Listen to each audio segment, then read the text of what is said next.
हाय अदोम diabetes नाब मिसक अमा ओइरबदी video असी अदोम की दमक्तनी वीडियो असी लोइब फाउब यंगबियु अदोम सोइदना वीडियो असिदगी कानब खरा फंगनी।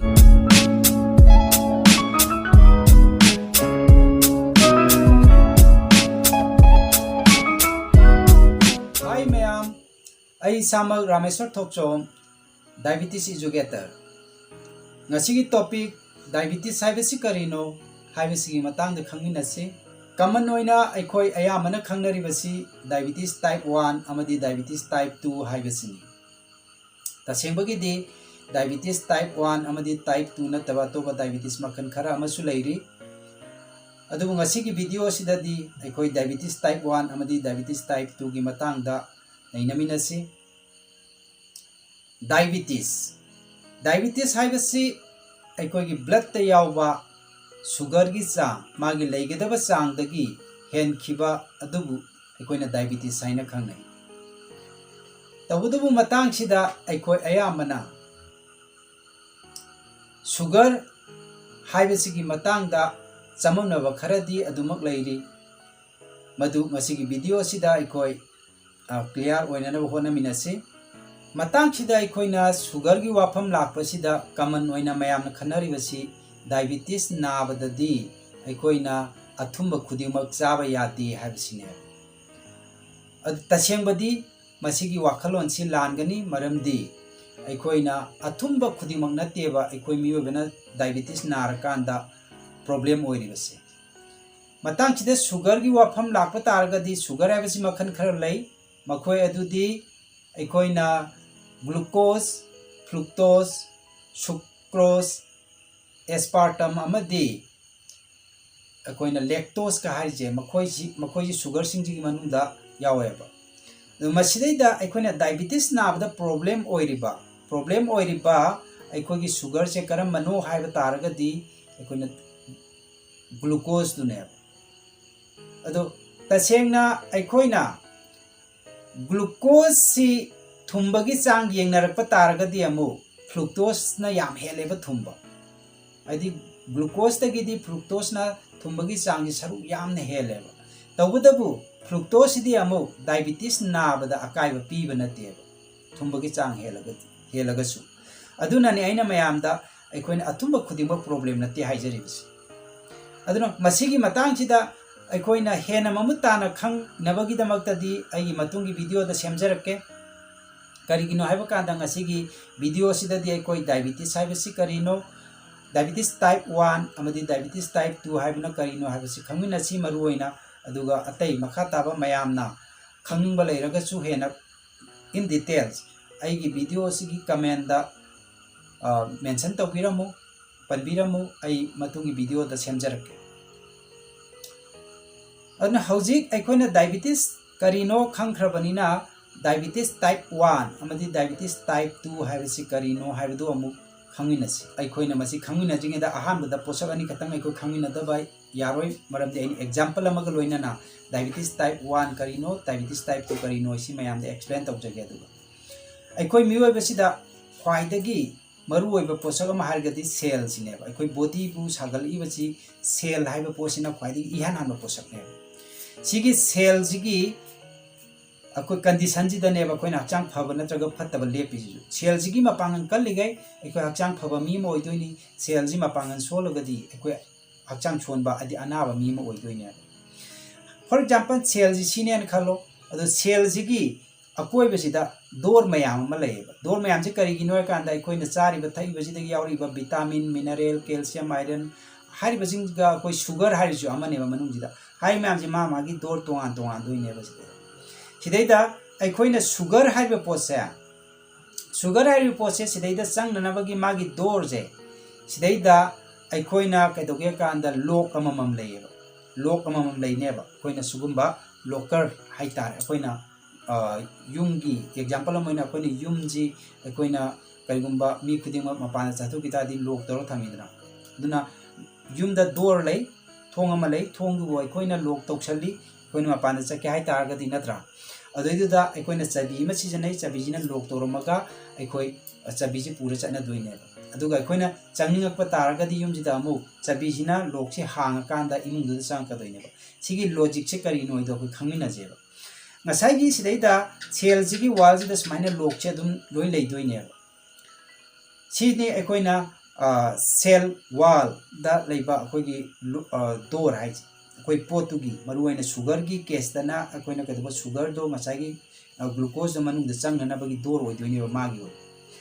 सिजे अखोइना लॉक तौरगा लेइ मतम पुनमक्ता अदुना मसी अखोइना चाबी अदि अखोइना की दुना सोजैदुना हांगा मतुंगदा चंगबा यादोइनेबा मनुंगदा लाइक दैट अखोइ मियोबिसिदा चाबा थकपदा यावरिबा चाबा थकपदगी मेटाबोलाइज तौरगा ओइरिबा ग्लूकोज हाइबजे अखोइ ईदा तिल्लगा यावरिबसे मसी ngसाइगी इंसुलिन दुना अखोइगी चाबी दुनेबा इंसुलिन हाइजिना मुक चाबी दुनेबा इंसुलिन जिना मसी अखोइगी ईदा यावरिबा शुगर जे पूरगा ngसाइगी सिदैदा थोंगी हांगागा सेल की मनुंगदा पुसनगदोइनेबा अदु मनुंगदुदा यौरकांदा ngसाइगी शुगर दो बर्न तौरकांदा अखोइदा एनर्जी पिराकांदा मदुनानेबा अखोइना थबक खुदिंग परफॉर्म तौबा ngamiजे अदुदि मतांगजिदा अखोइना खंगमिनगदबसे डायबिटीज की केसता अखोइना सोजै हाइतारे सिगी इंसुलिन हारिजे इंसुलिन जे कराइदगी पुथोई अखोइदा पेनक्रियाज एना ग्लाल अमा यावेबा अखोइगी हक्चांगी मनुंगजिदा सिगी पेनक्रियाज की ग्लांज की मनुंगजिदा अमुक बीटा सेल एना अमा यावरिबा बीटा सेल सिना अखोइगी वाकर नेबा सिनानेबा इंसुलिन पुथोकदोइजे अदुगा पेनक्रियाज ना कइनो लौरिबा रोल जे अखोइगी फैक्टरी दुनेबा अदु फैक्टरी सिदागी इंसुलिन जे अखोइना चाइ थरिजिगु मतुंगना शुगर लाकपदुगी मतुंगिना मा चांगियांगा अखोइना माना इंसुलिन जे थादोरकदोइने इंसुलिन जे हार्मोन अमनेबा मसिना अखोइगी केदोगे कांदा ईदा तिल्लेइबा शुगर मैम माना मु शुगर दगी ट्रांसपोर्टेशन की टाइप ता अखोइदा सेल मनुंगदा पुसननाबगी पोतो ngसाइगी सोजैजिना हांगा पुसनदोइने सिजिनी अखोइना प्रोसेस हाइबाबो अखोइना इंसुलिन अमदी ब्लड शुगर अमदी अखोइना सेल की मतांगदा खंगिनबा यारजे सिदैदा डायबिटीज टाइप 1 की केसना करिनो लेइसे कांदा डायबिटीज टाइप 1 हाइजे कैसु नतेबा अखोइना अखोइगी इंसुलिन पुथोकपा ngamdraba mido adugu diabetes type 1 haibane akoi pancreas je mathau tawdraba adugu mamidu akoina diabetes type 1 haibane mangod insulin chu puthoktre adu targadi ke dore akoi gi insulin du puthoktamina ki do leitrabanina ngasai lok to akoi da hangbang yararoi dabanina ki mang ki ga samana doine ba akoi ni yumda sololama ba yumama da changai targadi ki mang ki targadi tahau targadi अखोइना युमदा सो हांगा चंबगी capacity लेतेना सिगी सो वाइ कनोजी लोकर दो थुगाइबा नतना अदुगा समाना हक्चा मनिंग जी थोइनेबा अदुगी मतंग दे explain हम तौरगदी more explanation तौरगदी video जी याम सांग्रनी अदुना आई हैपेट चौरापा मारंगे मतुंग ताबा वीडियो आई मथंग वीडियो सेमखिगनी मदोइदुदा अखोइ हारिबसिंग जे मथंग अमुक ज्ञान ताननबो जो होनमिनाजे ngasiगी oinadi akoina diabetes karino amadi diabetes type 1 na kamai tawino diabetes type 2 na karino edu khangmina nabagi damta video asi akoi puning chana tamina jeba ko sidai da yengo ji adudi uji insulin puthokpa ngamdre adudi ke doba e da yauri iba sugar do ngasai glucose do ngasai cell manung da pusan ba ngamaroeba adudi e jida dum tillaga yaurga leirabanina adugi matam du da akoina ke dore blood sugar test taw kanda sugar do wang la iduneba कहीं cell मनुंग पुसलगा energy ओंथोखिदबदु ngamdraba metabolise तौबु ngamdrabani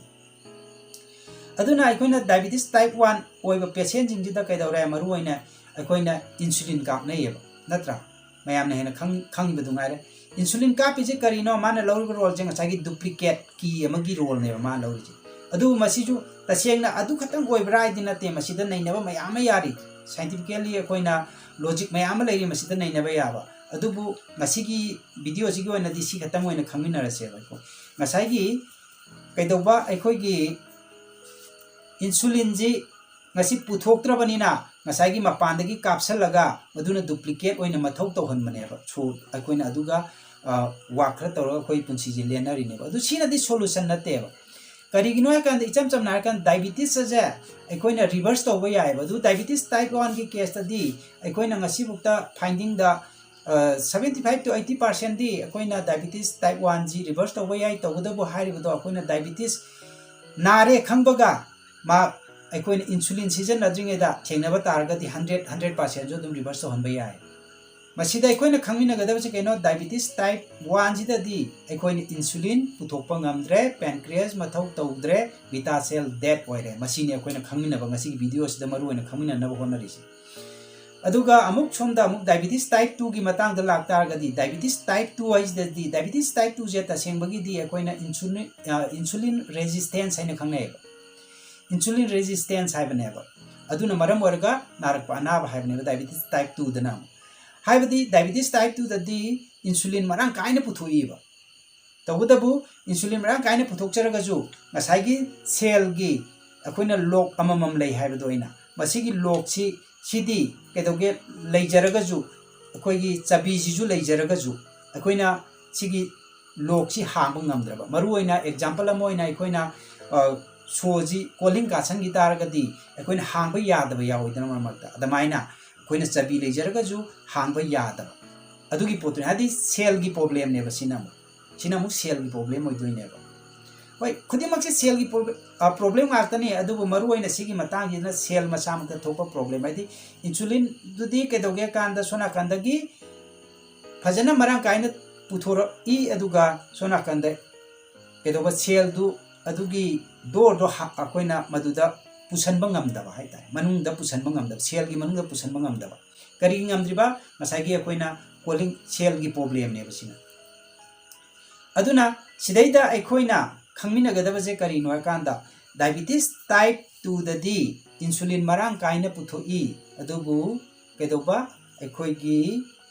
cell जिना मदु accept तौदबा यदि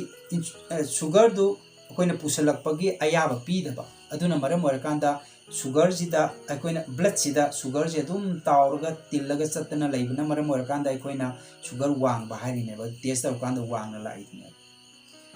अदुना मतंग जिदा अखोइना ngasi खंगमिनरे मदुदी करिनो है कांदा diabetes करिनो sugar करिनो अमदी diabetes type 1 न करिमाइन ओइरिबा डायबिटीज टाइप ओइजना कइना नाहंगे चममनबा मयाम लेरगसु ngasi की वीडियो सिदा सुंसोय सोइना करिगुंबा खरदी अदोम लर्न तौबा ngamangwani ana khalle maruoina aina aigi rameswar thokchom haiba youtube channel se akon education gi damakta puthokchabani sida learning gi oiba poni aina mayamda knowledge khara phangminana ba aina khangjaruba nainajaruba mayamda share tongna hona jabani aduna ai diabetes ki matang ki da video mathang mayama semakigani aduna aikoina diabetes haibasi aikoina khangdragadi diabetes tagi aikoi ngakthokpa ngammoy maruoina aikoina mayamna hainabada करिगुम्बा थबा अमा तौगे हाइबा तारगदी थबक्तुगी मतांगदा ममुताना खंगद्रगदी थबक्तु अइना पामिबदो अदु फंगबा ngамोय अदुगा सब मानना diabetes नारिबा अइना diabetes की मतांगदा करिमता खंगदबा तारगदी फजना खंगदबा तारगदी diabetes तगी reverse तौबा ngамोय diabetes हाइबसे reverse तौबा याय अदुना मसी मयाम थोइना वाबिरुनु मसी यामना लाइना रिवर्स तौबा याय अखोई 72 आवर्स प्रोग्राम दा अदुम डायबिटीज रिवर्स तौई तौदबु अदोम डायबिटीज तगी रिवर्स तौगे हाइबे तारगदी आइगी पुंसी महिंग अमदी चकचाई थक सेमतोक्तबा यारोय अदुगी सेमतोक्पगी कैपेबिलिटी लैरबा नोंदा आई डायबिटीज सि नादनबगी मक्ताई तौ हाइबे तौरगे आई चकचाई थक खेमोजु सेमगे हाइबे तारगदी नंग इराई लाइना डायबिटीज तगी ngakthokpa ngamgane लोइना ngasiगी वीडियो सिगी ओइनदी मतंग असिदा आई लोइसनजरगे अदोम नंग असिगी वीडियो असिदगी कानाबा खरा फंगलेना लौबा तारगदी वीडियो असि लाइक तौबिरमु लोइना सब्सक्राइब तौबिरमु अमदी बेल आइकॉन हिट तौबिरमु आइगी मथंगी वीडियो अपलोड तौरप मतमदा अदोम द नोटिफिकेशन लाकननबगी दमक्ता लोइना वीडियो असि शेयर तौबिरमु आइकोइन वीडियो असिगी तंगाई फदबा मयाम अमदसु वीडियो असि यौखिनबा कंगलैपाक इमाना याइफरे।